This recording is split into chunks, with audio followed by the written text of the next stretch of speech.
Okay. Um,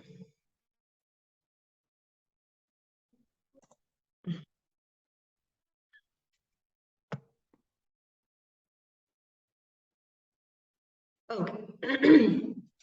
So we discussed almost all the works of Sydney, and now Apology for Poetry, which is one of the important works, not only in terms of Sydney, but in the history of British literature. Apology for Poetry, especially in the history of criticism, okay, or theory. This particular work is very important, and before discussing the basic details of apology for poetry, let's just see what is the background or what prompted Sydney to write apology for poetry. That is something very important, and that is Stephen Gossen's School of Abuse. School of Abuse is a work by Stephen Gossen, which was published in 1579. Okay, 1579.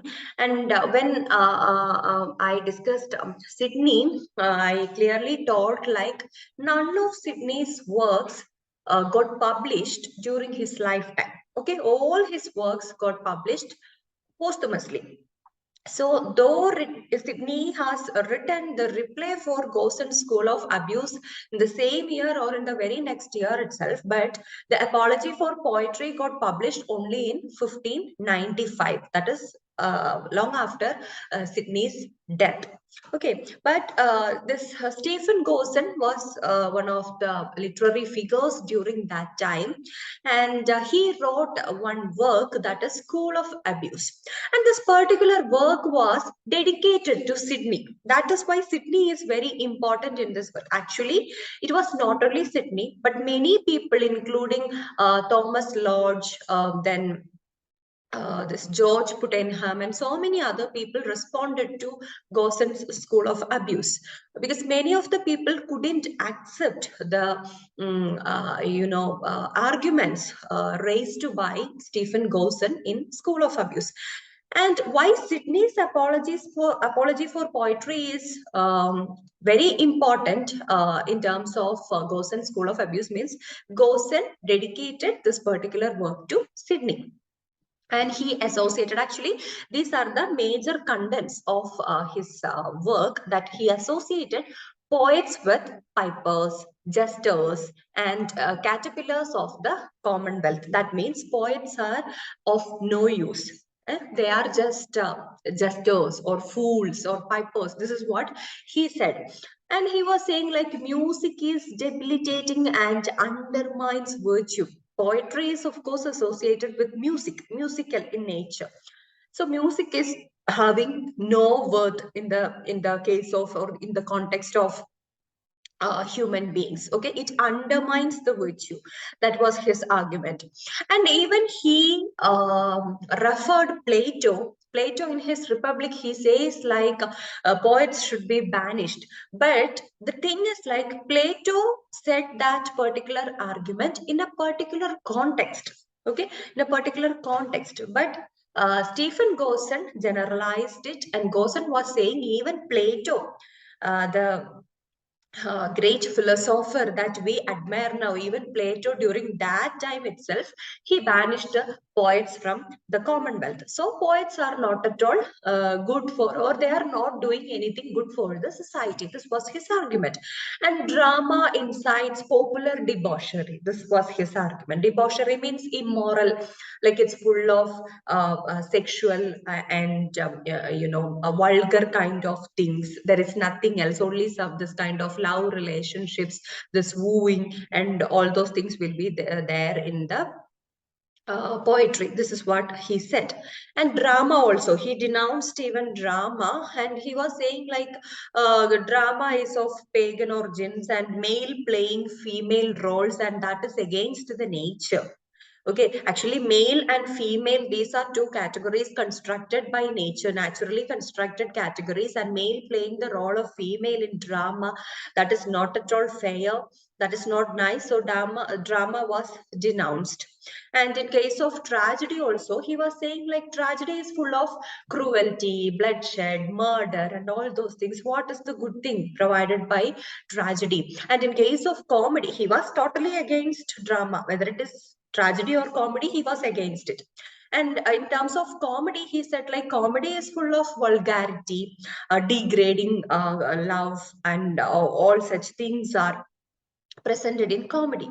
So tragedy or comedy, does not provide any kind of good or fruitful ideas to people, or it is actually weakening our moral fiber. This is what actually he said, and these are the major ideas put forward by Stephen Gozan in his School of Abuse. Actually, Gozan is very famous.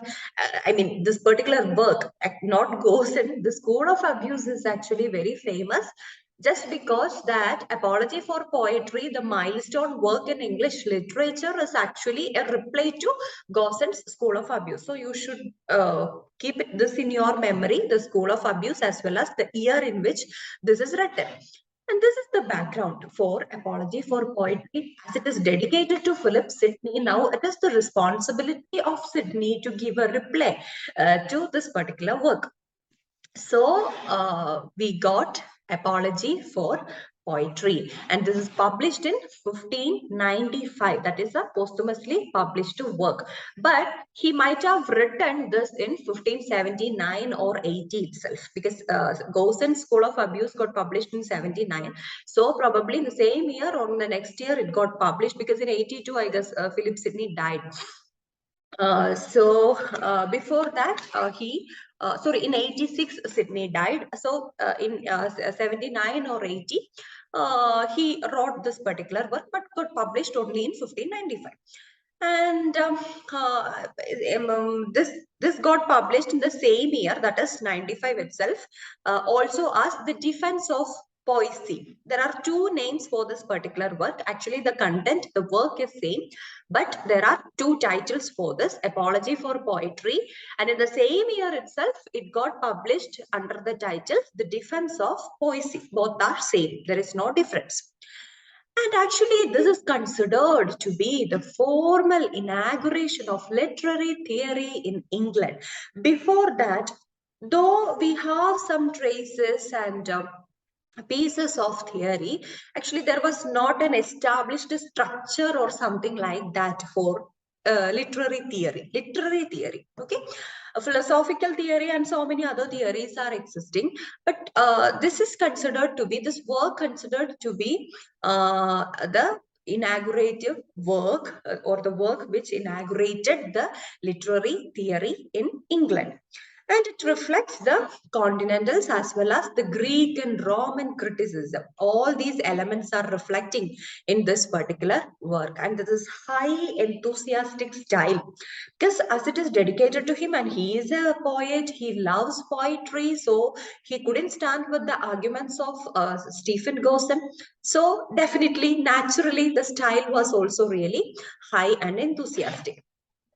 Actually, his plan for this particular work is like 5 divisions. He has given 5 divisions to this work. The first part discusses the antiquity and universality of poetry. Then again, in the second part, kinds of poetry and their usefulness. Then discussion of the current objections against poetry and Sidney's reply. Like in this third part, he is discussing not only Stephen Gozan, but also other people who are against poetry and their arguments. And also for each argument, Sidney is giving a reply. What his argument or what his justification is, or how he is defending those particular arguments, his arguments. Then discussion of the state of contemporary English poetry and dramas, objection to tragicomedy and violation of the unities, like his views on drama and tragedy and English poetry. Okay, so all these are discussed in the fourth section. And finally, remarks on style, diction, versification, all these. So it not only includes the responses towards Gosen, but his whole idea of poetry, style, diction, versification, his objections to tragicomedy and the violations of unity, then English poetry, contemporary status of the poetry, and his replies, various arguments, usefulness, definition to poetry, everything is given by Sidney in this particular work. Actually, in the introductory session, Sidney justifies his own praise of poetry, why he is justifying or why he is supporting poetry. And then, of course, the antiquity of poetry, like poetry preceded other branches of learning. Poetry elucidates actually other branches of learning or other learnings. And early philosophers, historians, and all these people, if you make an analysis, all of them were poets. So that is something very important. And even Plato, Stephen Gosen was drawing Plato as a support.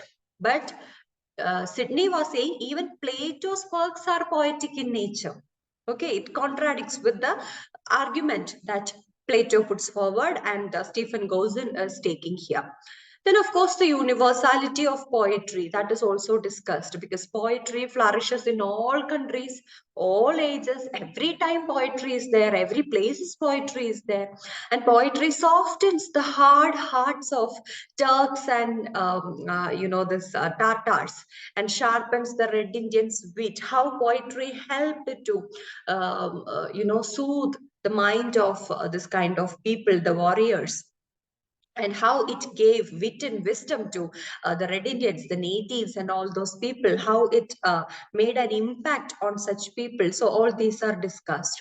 Then continuity of poetry is also discussed. That poetry is long lasting, begins first and lasts longest. Like if it is like you are given with a poetic piece as well as a prose piece, definitely you can memorize the poetic lines, or you can connect with the poetry better than the prose because of its musicality, because of the easy access and all those things. Then wide respectability for poetry, that is also there. Then Greco-Romans honored poets as seers or creators. Okay, they considered poets to be creators or seers, those who sees ahead.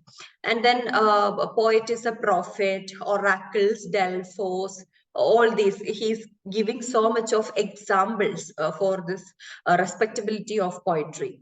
Then definition of poetry, I told you, he is giving some definitions, like poetry is an art of imitation. This is what he has given as a definition to poetry.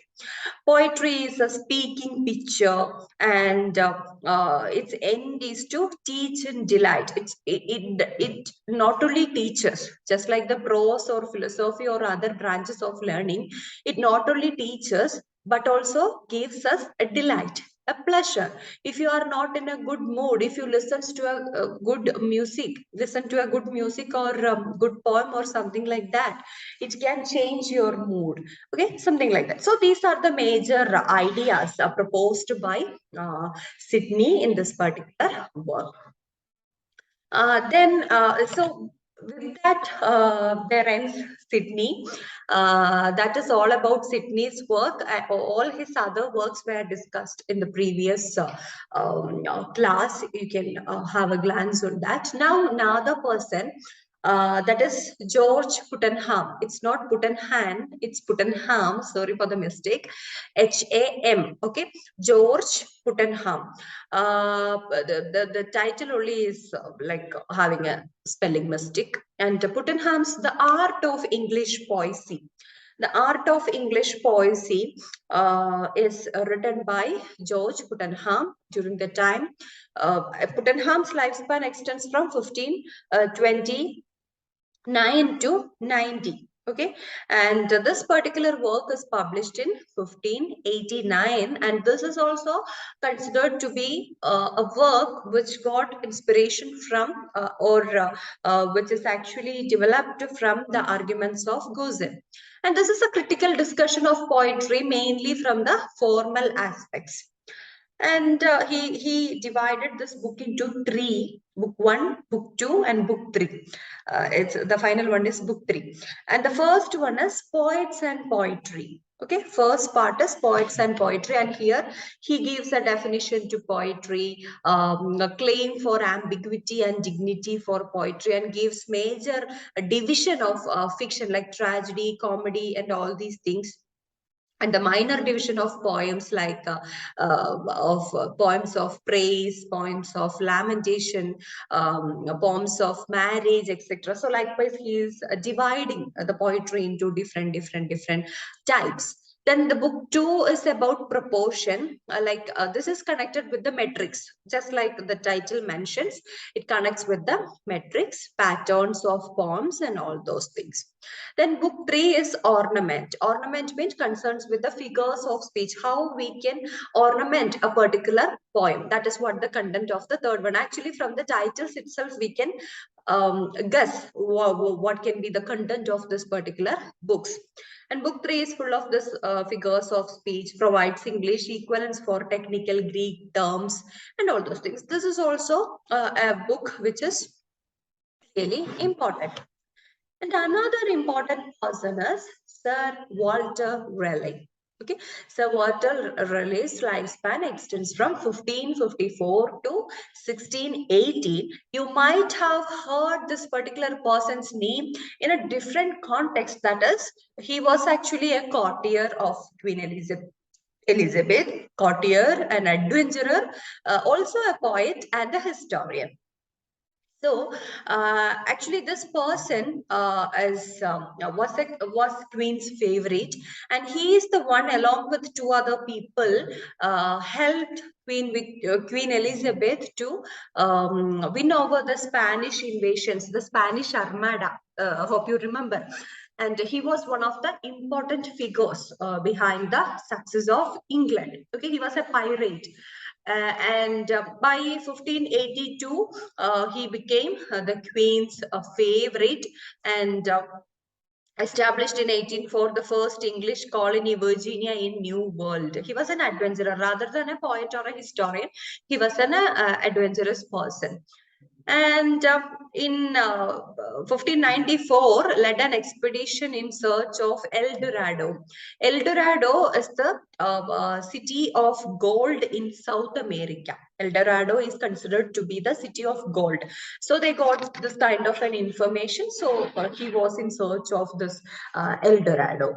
Okay, then finally, but what happened? He was suspected of atheistic connections, and he got executed at Westminster in 1618. Now you can see, if you listen to the year, it is very visible that it is in 1618. That is during the time of James I, not during the time of Queen Elizabeth. Elizabeth died in 1603. So this person got executed in Westminster in 1680. Now let's see the works of, we have seen what are his adventurous activities. Now let's see the works of Raleigh. Actually, very little words published in his lifetime because he didn't have time. He had other things to do. And surviving works are also dubious authorship. People are still confused whether this is written by Raleigh or not. So that kind of confusion is still there, but still we consider some of the works to be his works. First is like Ossian to Cynthia. Okay, Ossian to Cynthia, this particular work is dedicated to Elizabeth I. Okay, Walter Raleigh's Ossian to Cynthia is dedicated to Queen Elizabeth I.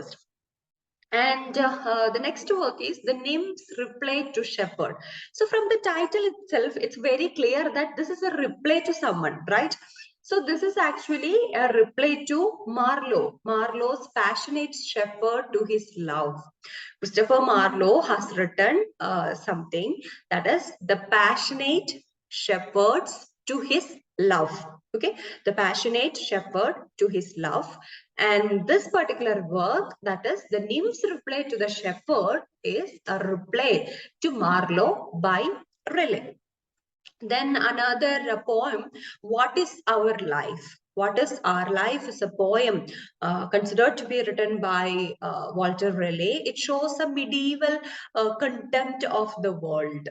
Okay, as against the spirit of this Renaissance humanism and all those things. He was like quite suspicious, and he was having some contempt towards this medieval contempt of the world. Okay, and that kind of a content of the world actually there during the medieval time, though Renaissance humanism was rising at that time itself, this kind of people were kind of suspicious, and people were there who do not want to accept this kind of changes, and that kind of a poem is What is Our Life. Then the Unfinished, the History of the World, which was published in 1614. This was written during his imprisonment. Okay, so these are the major works by Walter Raleigh. Now comes our famous figure after Sydney. We usually couple these two names like Sydney Spencer and all such things, such names. So Spencer, one of the important figures in the history of British literature, whose lifespan extends from 1552 to 1599. And he, of course, born in London and received a humanist education. And his schoolmates include actually Kidd and Lodge. Both Kidd and Lodge are there included in the university wits category. The university wits mean there are like 6 to 7 people. They are they got their education from either Oxford University or Cambridge University. That is why they are called university wits. And but Thomas Kidd was a person who was not a university educated person, but at the same time he wrote in the style of the university wits. So that's why, though he is not from a university, not graduated from a university, he is also included among the university wits. And Lodge, of course, Thomas Lodge is one among the university wits. So these two people were the schoolmates of Edmund Spenser. And see, he graduated his BA and MA from Cambridge. And in 1579, 1579, he entered Leicester's service, where he became acquainted with Philip Sidney and poet Edward Dyer. Okay, so he had connections with Sydney. Actually, they didn't have a very formal relationship, but they had earlier connections. And he married Maccabeus' child during that time. After that, actually, Spencer spent some years in Ireland. In 1580, he became the secretary to Lord Wilton and Lord Deputy of Ireland. He got some positions there. And he spent some years, but Spencer was driven away, and the castle in which he lived was burnt during the rebellion, the Tyrants rebellion in 1598. And we consider like Spencer's infant child as well as his first wife, that is Maccabeus. What was her name? Yeah, Maccabeus' child. They both, the infant child as well as his wife, first wife, they believed to have died at this time during this rebellion. We don't know exactly, but that is what we usually consider. So that is what his type. Again, he was back to England. So coming to his works, the first work to be discussed is The Shepherd's Calendar, 1579 work. You can connect like this if you can, like, okay, Stephen Gosson wrote in 1579. Spencer's first, this work, Shepherd's Calendar, was also there in 1579. Likewise, you can connect. And particular work is dedicated to Sir Philip Sidney. Okay, which of Spenser's work is dedicated to Sir Philip Sidney? That is Shepherd's Calendar. This got published anonymously under the pseudonym Immerito. What is Immerito? Do you have an idea? You will get an idea from the title itself. Immerito means unworthy, having no merit. Okay, so because he was always just like Sidney. Sidney was also like that. Sidney, I told, like when I was telling about Sidney's work, I told that Sidney was also not confident on the merit of or the standard of his works, and he even told his Arcadia, his work, famous work Arcadia, to be burned. So just like that, this person Spenser was also not that confident, and he wrote under the pseudonym Immerito. And an accompanying commentary on the poems of E.K. was also there. E.K. Might be probably Edward Kirk during that time. Okay. Then a group of 12 eclogues, one for each month, sung by various shepherds. That means 12 songs for January, one particular song, February, one particular song. Just like that, 12 eclogues for each month are sung by various shepherds. This was the structure of Shepherd's calendar. And he was expressing regret for the loss of a golden age and allegory symbolizing the state of humanity. Then uses diverse forms and meters. In this particular work, he used diverse forms and meters because there are 12 eclogues, 12 songs. So he can use like that. Then modeled on Theocritus' Idyls, Virgil's Eclogues, then Renaissance poets, Marot, that is French, and Mantuan Italian. So he got inspired from all these people and their works, and thus he wrote the Shepherd's Calendar, which is one of the important works in the history of British literature.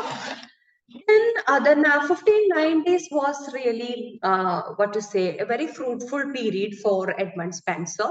In 91, a volume of 9 poems, okay, 9 poems, which is entitled Complaints. Complaints appeared, 1591. And the ruins of the time, the tears of the muses, these are some of the poems included in this particular anthology or this particular compilation, that is Complaints. There are 9 poems, and these are the 2 popular poems among them. And in the same year, he wrote Daphnedia. Okay, this was also published, and this particular work is an elegy on the death of Lady Howard. Okay, Lady Howard. Then this is an imitation of Chaucer's The Book of the Duchess. Okay, so which of Spenser's work is an imitation of the Book of Duchess, that is Daphnida. Okay, then in 1594 he courted and married Elizabeth Boyle. Then in because his first wife might have died, believed to have died in Ireland during that riot. And in 1595, he wrote Amority, which is again one of the important works by Spenser. And also Epithalamion, okay, that is also another important work by Spenser. Then in 1595, again, Colin Clouds Come Home Again was published, Colin Clouds. Actually, this is an autobiographical pastoral allegory, this particular work. And this is dedicated to Walter Raleigh. Colin Clouds Come Home Again is dedicated to Walter Raleigh. And Colin Cloud is actually, hope you remember, actually we have discussed this particular name before. Colin Cloud is a rustic character created by John Skelton. Okay, John Skelton, and before centuries, he wrote this and appears in the Shepherd's Calendar. This particular character, Colin Cloud, this character, Spenser was impressed by this particular character, Colin Cloud, and he actually borrowed this character. And actually in Shepherd's Calendar also, in one of the eclogues, he has used this Colin Cloud, this character. And again in 1595, he wrote a work, that is Colin Cloud, Come Home Again. That is another work. And also he used this particular character in book 6 of Fairy Queen. Okay, so you can imagine how much he got inspired by or impressed by this particular character of Skelton, John Skelton. So Colin Cloud is a character created by John Skelton, and Spencer was impressed by this character and he used it in his Shepherd's Calendar, Colin Cloud Come Home Again, and Fairy Queen Book 6. Then Colin Cloud actually represents Spencer himself. Actually, he uses Colin Cloud as a mouthpiece of his own, or a replica of Spencer himself. Then he has written 4 hymns, okay, in 1596. Actually, these were Platonic reflections on human and divine love.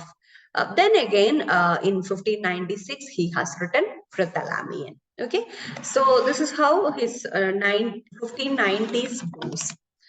Then comes publication of The Fairy Queen, the most popular work of Spencer, as well as this is a work which is a milestone in the history of British literature. And in 1590, first 3 books of Fairy Queen. You should be very careful about the spelling of Fairy Queen when you write or when you address this particular work. Okay, the spelling is different. Faeriequeene. That is the spelling of Fairy Queen. And Fairy Queen, the first three books were published in 1590, and he became the first unofficial poet laureate. Actually, before him, John Gower and John Skelton, they were also were having this position. Actually, this position was not formally addressed during that time. That's why we used to say unofficial poet laureate. Okay, before him, John Gower as well as this Skelton, both of them were like the major poets of the court.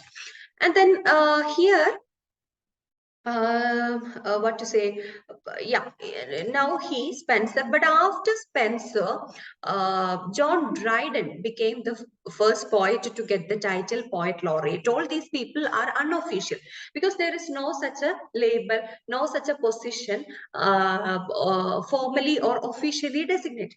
So the first person to have this title, that is poet laureate, that is John Dryden. Okay, John Dryden, the first poet laureate, official poet laureate. That was in 1668. Then, yeah, in 1596, in 1590, first 3 books were published, and in 1596, 6 books of the Fairy Queen were published together. 1, 2, 3, 4, 5, 6. So likewise, the first 3 plus 3, so total 6 were published by Spencer. And now let's see the details of Fairy Queen.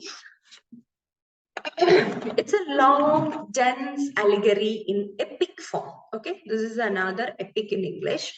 So it's an epic form of Christian values tied to Arthurian legends. We have seen what is Arthurian legends. So it is in that connection. Then introductory letter. There is an introductory letter connected to or associated to this Fairy Queen, and that letter is to Walter Raleigh. Okay, earlier we heard a dedication to Raleigh, and here the introductory letter is to Sir Walter Raleigh. Then actually, the intention of Spencer for writing this particular work was to guide the manners of which were popular during the 15th century. Okay, it is a guidance book, guidance regarding the manners. Okay. So actually, I hope you remember in one of our earlier classes when we were discussing this chivalry for knights and all those people, we discussed a book that is Castiglione's The Courtier. Castiglione, Baldassar Castiglione is an Italian writer, but his book, which is translated into English with the title The Courtier, is very important because it is a guide. It gives the guidelines to the knights, how their behavior should be, how their manners should be, what are their responsibilities and all those things. So it's a book of guidelines. So this particular work, Fairy Queen, while Spencer started writing this particular work, his intention was also to write this book as a courtesy book, that was or a guide to manners, popular in the 15th century. Because Spencer himself is mentioning to Walter Raleigh, the letter I told you, there is an introductory letter to Walter Raleigh. So in that letter, he is mentioning like this, Spencer mentioning like this: to fashion a gentleman or noble person in virtuous and gentle discipline.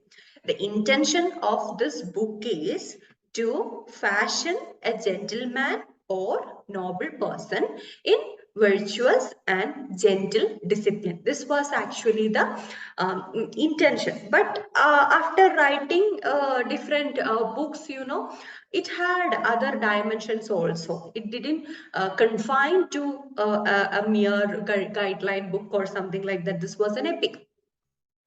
So actually, initially he intended like this, but later it was totally different. And Spencer outlines a plan for 24 books. Okay, 24 books, and only 6 out of the first 12 were completed. Actually, first 12 books, then second 12 books, and in total 24 books. This was the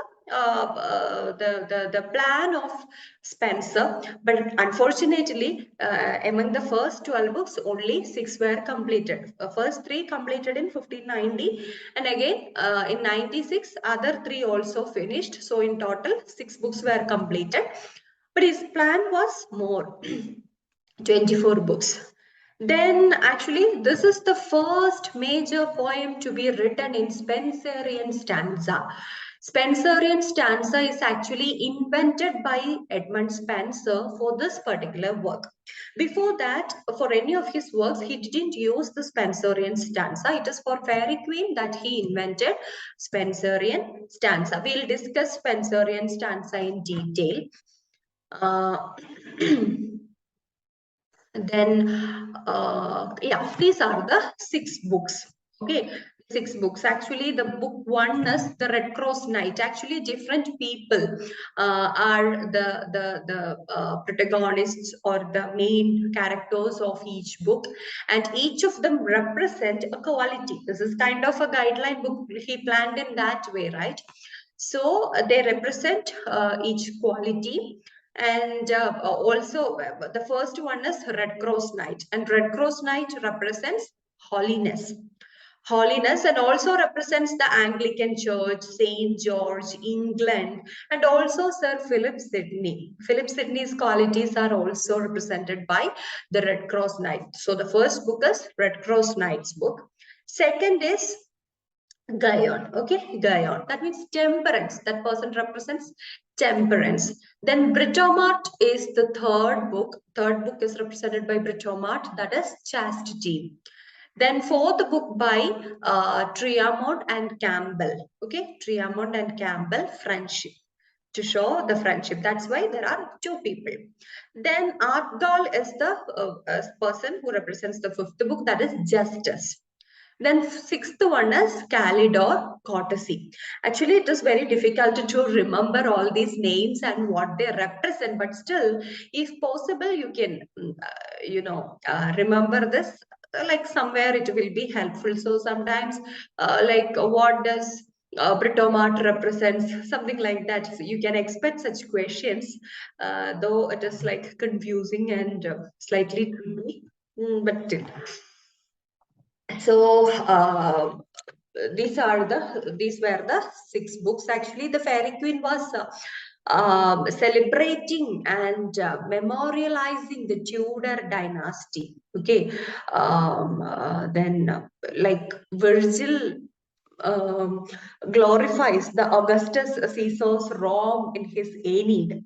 In his popular epic Aeneid, he was popularizing Augustus Caesar and his Rome. So just like that, this person, Edmund Spenser, was popularizing or glorifying the Tudor dynasty in this particular work. And this fairy queen is allegorical, of course, allegorical and allusive, embodies the eternal conflict of good and evil. So many things. If you go for a detailed study of fairy queen, it will take like more than a week to complete. By then also you cannot complete all the critical studies and all those things. So that kind of a work is fairy queen. So you have to understand the basic ideas of fairy queen. Now, another work by Spenser is A View of the Present State of Ireland. I told you he was there in Ireland for some time. And this is a prose dialogue between two Englishmen. Okay, two Englishmen. One is Exodus, and the second one is Irenaeus. Okay, these are the two people, and this is written in the form of a dialogue. And this was not published until 1633. Okay, long after his death, even after his death, this got published. This Irenaeus is an expert on Irish affairs. And he condemns the Irish people for their nomadic herding practices, religion, social and family organizations, poetry, hair, dress, and so on. So it is kind of an analysis of Ireland and Ireland's different cultural and historical backgrounds. And it is written in the form of a dialogue between Exodus and Irenaeus. And it discusses what he calls the Reformation of Ireland. Okay, what he calls the Reformation of Ireland. That is what the major content of this particular work. Then comes Amority. Amority is another important work by Spenser. Actually, what is so important about Spenser is like whichever work we take, all of them are having its own merit, its own quality, its own uniqueness, and its own popularity. So we have to say this is one of the famous works. This is one of the popular works. We have to say that in case of the works of Spenser. Amority was published in 1595, and this is a sonnet sequence. While discussing Sydney, I told you we have already discussed it. What a sonnet sequence is. A sonnet is just in 14 lines, but a sonnet sequence is like sonnet after a sonnet after a sonnet. It goes like that. And total in a whole, they'll tell a single story. Okay, all the sonnets together will tell a single story. That is what called a sonnet sequence. And this is a sonnet sequence on his courtship of Elizabeth Boyle. I told you he married Elizabeth Boyle then. Actually, over a period of 2 years, actually, he had a relationship with her for over 2 years, and after that, really, he got married with that lady, that is Elizabeth Boyle. And actually, this sonnet sequence is the courtship of Elizabeth Boyle over these 2 years. Okay, and this is remarkable among other sonnet sequences for its chronological narration. It goes in an order. And there are 89 sonnets followed by 4 short lyrics. Okay, in total, there are 89 sonnets. And then Amority. What is Amority? Little loves. We have seen what the theme of this particular sonnet sequence is. So definitely Amority, the word means little loves. Then this follows the Petrarchan conventions to a large extent. Okay, when Petrarchan conventions are adapted to English, there are some differences, but in this particular work, you can see the traces of this Petrarchan conventions. Then comes Epithalamion.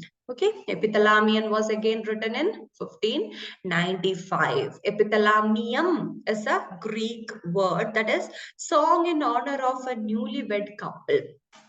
This is a song in honor of a newlywed couple. And actually, this kind of a work is first written by Sappho.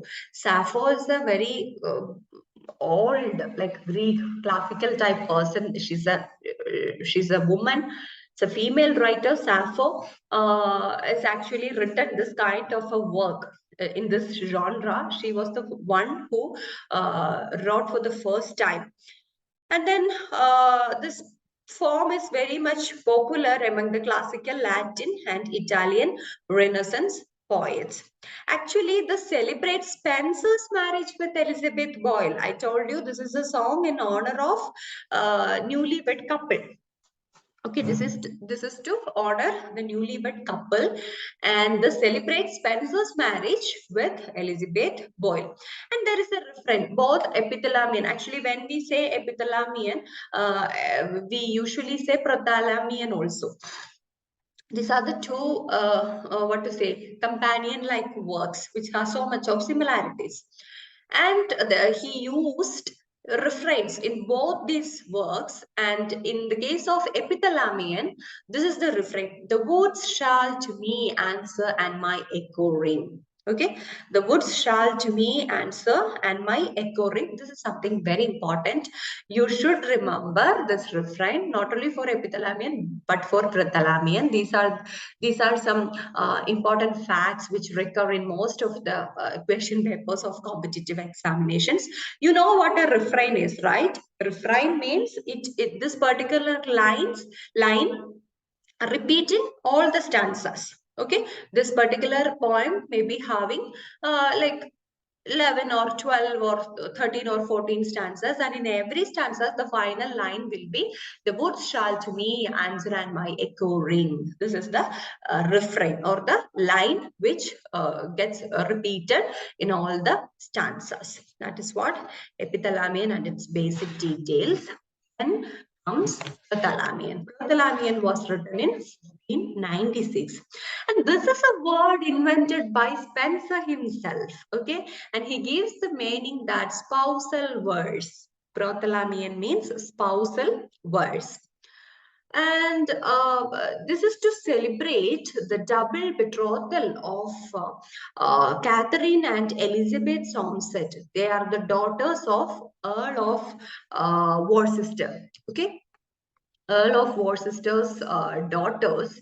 They are what to say, Catherine and Elizabeth. Both of them were getting married together, and this is actually to celebrate. This is a spousal verse to celebrate their double betrothal. And this is like 10 stanzas modeled on Italia Canzone, that is singular canzone, a ballad-like lyric. It's a ballad kind of a lyric. There are 10 stanzas in Prothalamian. Actually, for Prothalamian also, there is a refrain that is sweet themes, run softly till I end my song. That is the refrain for Prothalamian. In all the 10 stanzas, the ending line will be sweet themes, run softly till I end my song. This is the refrain or the repeated line in Prothalamian. So both these lines are very important in the case of epithalamian and Prothalamian. So please do try to remember these lines. Now, Spenser's technical innovations. When we were discussing Spenserian stanza in the context of Fairy Queen, I told that he used Spenserian stanza for the first time. Actually, he invented this kind of a stanza for Fairy Queen. Actually, what is a Spenserian stanza? It's a stanza, okay?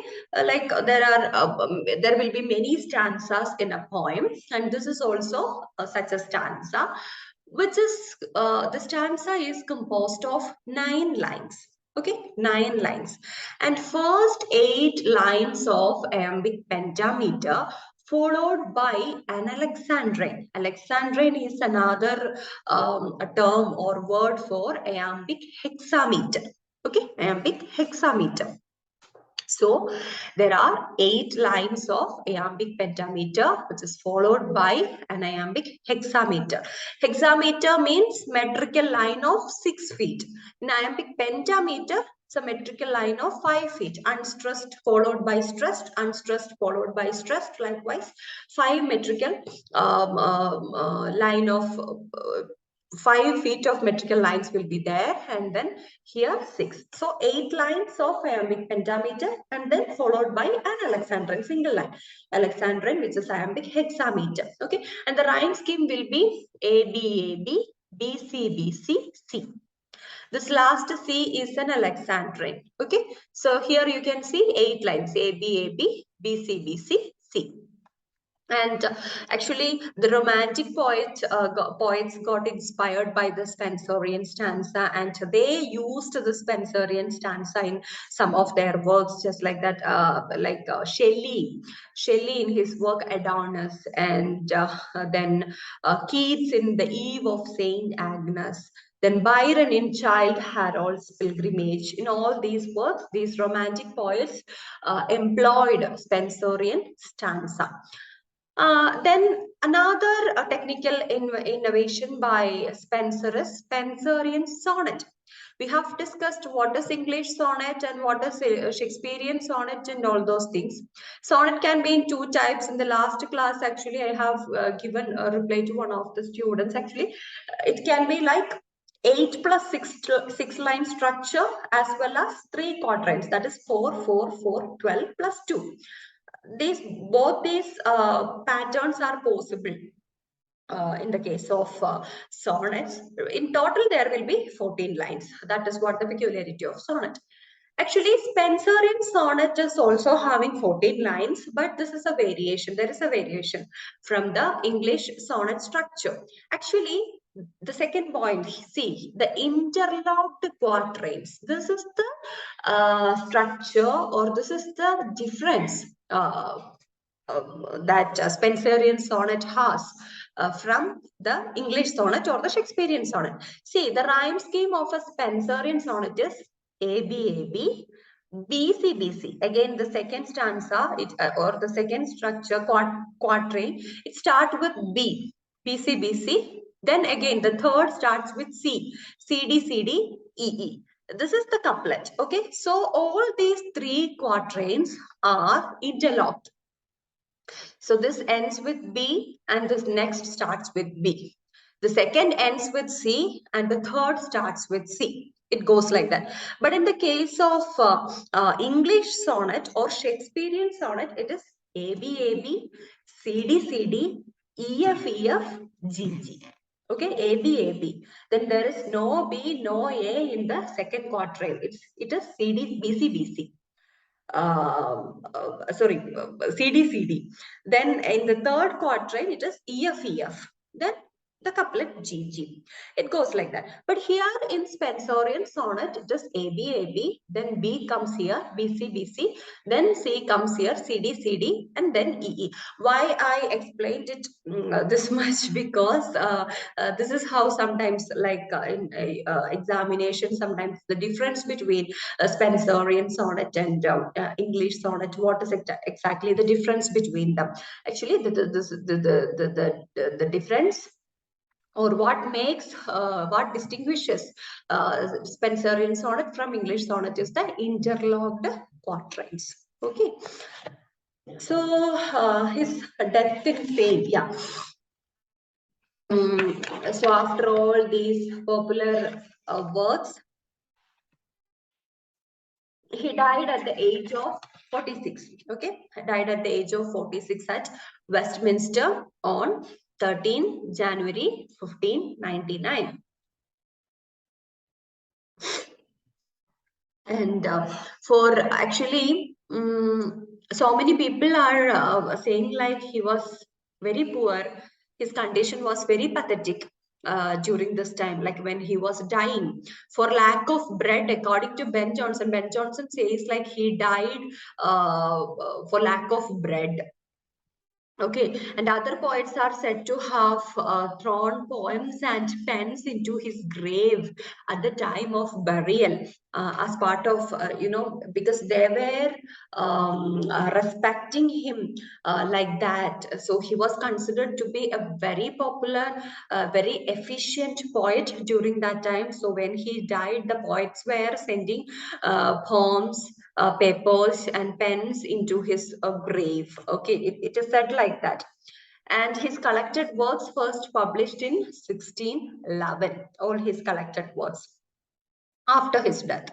Then critics have pointed out that Spencer used poetry for political purposes because his pastoral poetry has underlying political themes. On a broad way, like when you look into his works, it is like, okay, it's a pastoral poem, but there are underlying meanings, political meanings or layers for that. And he advocated imperialist themes. That is what this critics were saying in later time. Now let's just have a glance on the critiques on Spencer, the different periods and the different people on Spencer in a nutshell. First of all, it is Sidney and Ben Jonson complained against his archaisms. Because, of course, if you go through Fairy Queen or any of the works of Edmund Spenser, you can find it really difficult to understand the content. It is not that easy. Just like Milton's works, it's full of archaism and full of ornamented words and structure and style is like that. So it is difficult and it needs lots and lots of references to read the works of Spencer. So Sidney and Ben Jonson were saying, like, they complained actually against his archaisms. It reduced the delight or the what to say, entertainment for the people. Then Johnson said actually he wrote no language. Okay, actually what he wrote was not exactly the language, but some archaistic archaisms and all these ornamented things. So something words, something like that. The diction was too high and hectic. So that cannot be considered to be a language. That is what Ben Jonson said. Then comes Milton. Milton appreciated, of course, Milton might have appreciated because this is almost the same style Milton was also following. And Milton appreciated the sage and serious Spencer. Milton was saying like to write like this also we need some kind of efforts. Okay, that is what he said. So the sage and serious Spencer. And during the 18th century, this was a period of Spencer scholarship because many people were admiring the quality of Spencer, the imaginative power of Spencer, the style of Spencer, and all those things. The pictorial quality of Spencer's works got admired during this time. Pictorial quality. When you read the lines of Spencer's poem, you can visualize. Okay, the pictorial quality is there. And the Fairy Queen admired for its imaginative quality. Like to write a poem like or a work like Fairy Queen, a person should have high imaginative power. Okay, that is something what the people during the 18th century considered, and but they also, it doesn't mean all the people during the 18th century were appreciating Spencer, but these are the major arguments or the major findings during that time. And they found its allegory distasteful, of course, allegory to be distasteful. It's not that tasteful for everyone. Then actually, there is a work like Thomas Warton. His work is like observations on the Fairy Queen. Okay, in this particular work, actually, that is a complete analysis of Fairy Queen. The cover to cover analysis of Fairy Queen, and that is something. Thomas Warton is the person. He was during. He made this analysis during the 18th century, and this kind of the positives as well as negatives of Fairy Queen were discussed.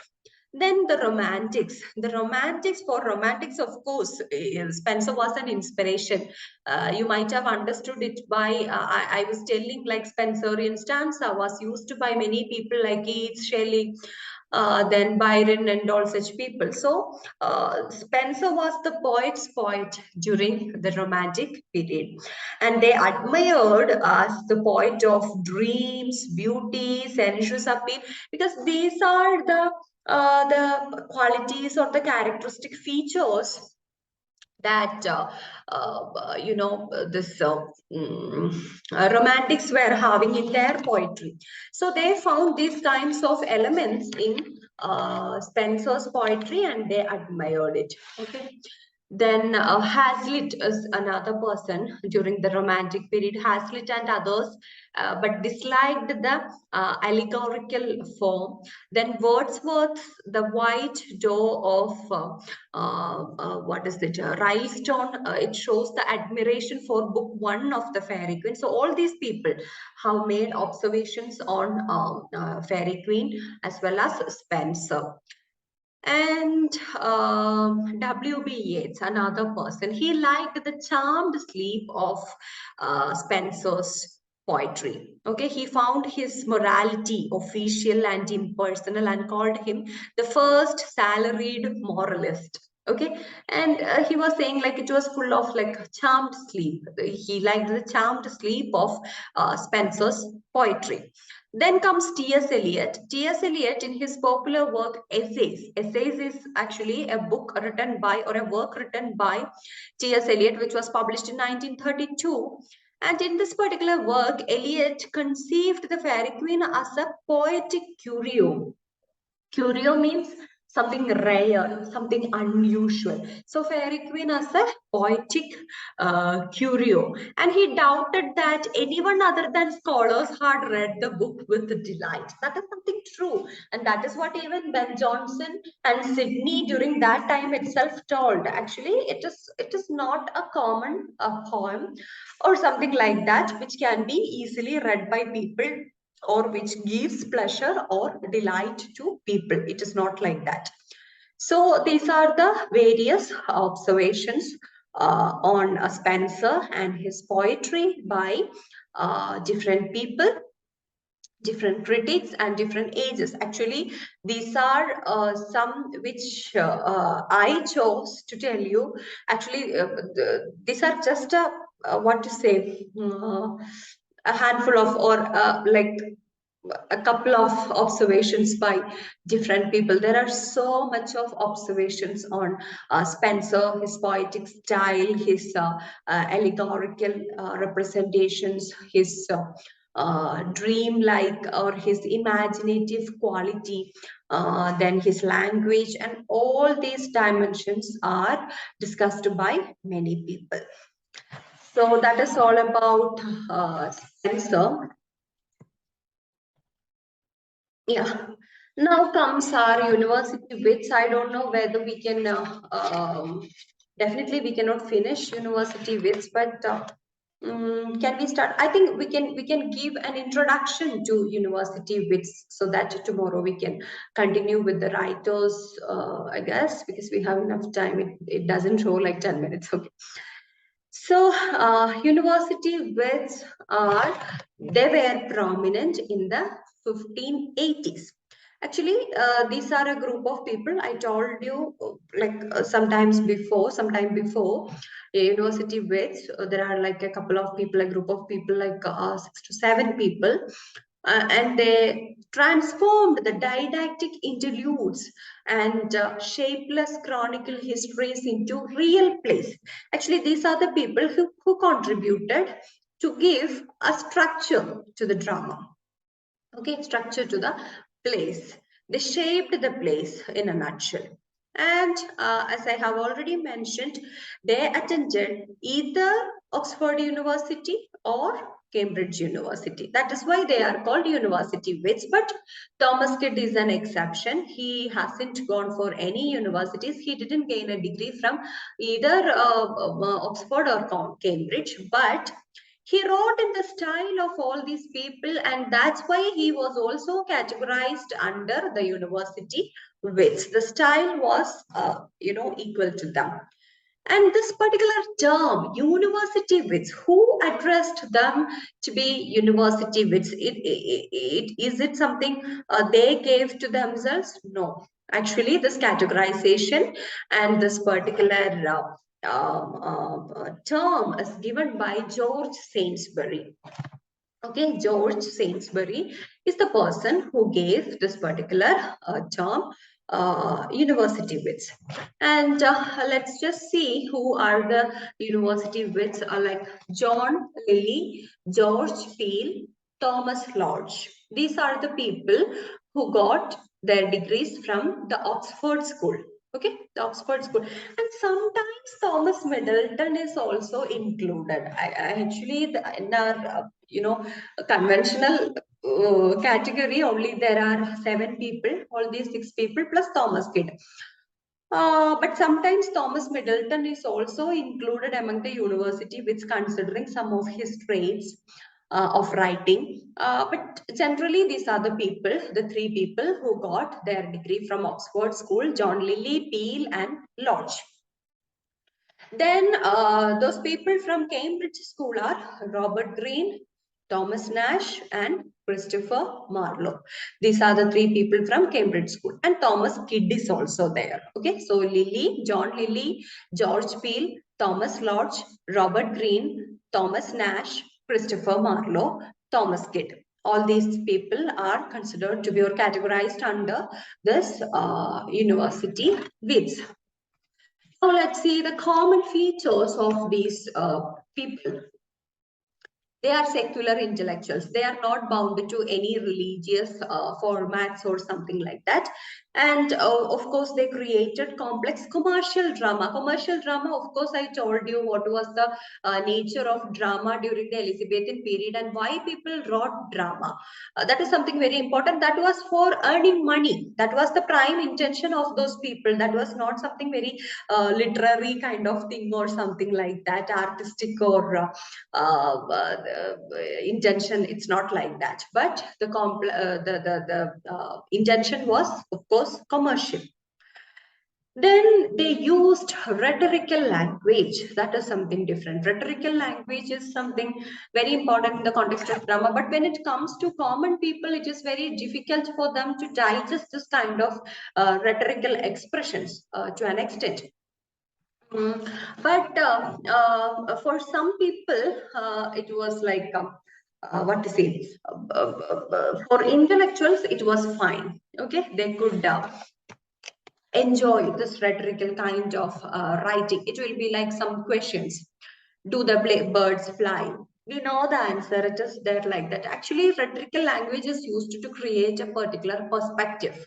Okay, that is something really artistic and creative.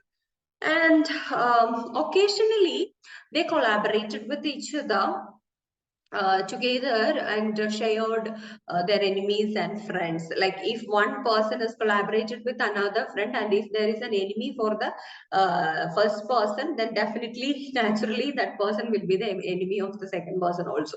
It goes like that. Then they actually condemned those who were not university educated, because they had a notion that we can have this elegance, or we can have this kind of creativity or writing style or writing skill only if we are educated from universities, that is either Cambridge or Oxford. And all those people other than them who are not actually educated are not of that word. That is why Robert Greene, I hope you remember, Robert Greene satirized and accused Shakespeare to be an upstart crow who is stealing the feathers from others. Then they had heroic themes and treatment. Okay, actually, this Ben Jonson and Shakespeare were the people who were not university people, but at the same time very popular. So these people were, accusing these 2 people like anything. And then heroic themes, for example, during that time, the hero will be like very heroic, very adventurous, or beyond the limitations. He'll go beyond the common man. Okay, that is something heroic. And the treatment means splendid descriptions, long swelling speeches, magnificent epithets leading to abuse and bombastic kind of language and all these things. Okay, that's why heroic treatment. It says heroic treatment. Then you can see violent incidents and emotions were portrayed by all these writers. They all had an attraction towards this violence and all those things.